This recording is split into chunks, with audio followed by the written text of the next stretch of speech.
সন্ধে হলেই এক কাপ চা আর এক বাটি মুড়ি, এই দুটো জিনিস হাতে নিয়ে টিভির গোড়ায় বসতেই হয় না? বেশ রসালো রসালো সিরিয়ালগুলো না দেখলে মানে সত্যি কথা পেটের ভাত হজম হয় না। হ্যাঁ, এরকম এক একজন আছে। আছে, এখনো সিরিয়াল খোর মানুষও আছে। এইসব সিরিয়ালগুলো হাঁ করে দেখে, এবং মোটামুটি আমি অনেককেও দেখেছি এই সিরিয়াল দেখতে দেখতে, মর ধরে মর, মারতেই পারিস না, আমি হলে ঠিক মেরে দিতাম, বেশি বেশি এই বউয়ের কত ভালো, এই বউয়ের সংসার ভাঙতে এসছিস, এইরকমও কথা বলে। যাই হোক, সেই সিরিয়ালের স্ক্রিপ্টগুলো এখন পাল্টাতে চলেছে। আমাদের নেত্রী পাপিয়া অধিকারী দেখো কি বলছেন।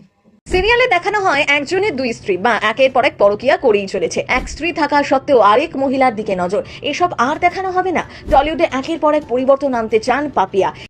বুঝলে তো, পরকীয়া নিয়ে যখন কথা বলছিলাম অনেকেই আমাকে বলেছিল পরকীয়া হওয়া দরকার, আপনি কি বুঝবেন, হ্যাঁ দেন কত রকম কমেন্ট, বাপরে বাপ, সেই সব কমেন্ট পড়তে পড়তে আমার মাথা খারাপ হয়ে গেছিল যে মানুষ কি রকম। এবার পাপিয়া অধিকারীও বলছেন যে সিরিয়ালে কোনো পরকীয়া দেখানো হবে না, একটার বেশি দুটো বউ পরকীয়া করছে, এই করছে, এইরকম কোনো পরকীয়া সম্পর্কিত কোনো সিরিয়াল দেখানো হবে না। তাহলে দেখো, আস্তে আস্তে তো শুরু হচ্ছে।